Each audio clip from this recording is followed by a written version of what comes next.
Record বা খতিয়ান সংশোধনের জন্য কোথায় মামলা করবেন বা কখন ল্যান্ড সার্ভে ট্রাইব্যুনালে মামলা করবেন। যখন জানবেন রেকর্ড বা খতিয়ান ভুল হয়েছে, সেই ক্ষেত্রে আপনাকে এই সংশোধন করার জন্য একটি মামলা করতে হবে। রাষ্ট্রীয় অধিগ্রহণ ও প্রজাতন্ত্র আইন 1950-এর 145 ক ধারায় 6 উপধারা অনুসারে চূড়ান্ত রেকর্ডের গেজেট প্রকাশের তারিখ হতে 1 বছরের মধ্যে আপনাকে কিন্তু ল্যান্ড সার্ভে ট্রাইব্যুনালে মামলা করতে হবে।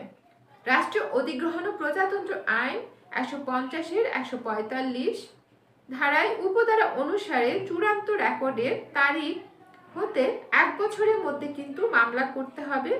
যেই ব্যক্তি এই রেকর্ড বা খতিয়ান ভুল হয়েছে তিনিই কিন্তু মামলাটি করতে পারবেন ল্যান্ড সার্ভে ট্রাইব্যুনাল। যদি কোনো কারণে এই যে গ্যাজেট প্রকাশ হয়েছে, গ্যাজেট প্রকাশের পরে যে রায় হয়েছে, রায়ের সংক্ষুব্ধ যে ব্যক্তি সংক্ষুব্ধ তিনি মানতে পারছেন না বা রেকর্ড বা খতিয়ান সংশোধন করার পরে তিনি মামলা করেছেন, মামলার যে রায় হয়েছে সেটি মানতে পারছেন না, সেই ক্ষেত্রে তাহলে কি করবেন? সংক্ষুব্ধ ব্যক্তিকে আপিল করতে পারবেন? অবশ্যই আপিল করতে পারবেন। এই আইনের 145B সেকশন 1 সাবসেকশন 5 অনুযায়ী ল্যান্ড সার্ভে ট্রাইব্যুনালে যে কোনো রায়ের সংক্ষুব্ধ পক্ষ রায় প্রদানের পরবর্তী 3 মাসের মধ্যে ল্যান্ড সার্ভে আপিল ট্রাইব্যুনালে আপিল করা যায়। তবে এটি করতে হবে যে সংক্ষুব্ধ ব্যক্তি এই রায় নিয়ে সন্তুষ্ট নয় তিনি কিন্তু 3 মাসের মধ্যে আপিল করতে পারবেন ল্যান্ড সার্ভে আপিল ট্রাইব্যুনালে।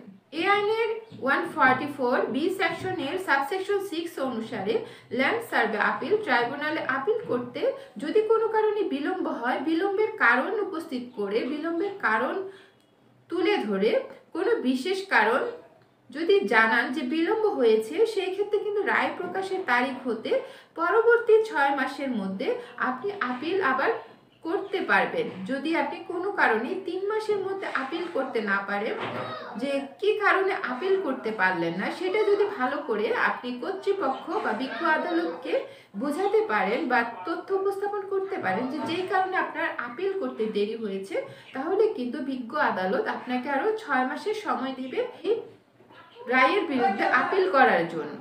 তাহলে আজকে এ পর্যন্ত, দেখা হবে পরবর্তী ভিডিওতে।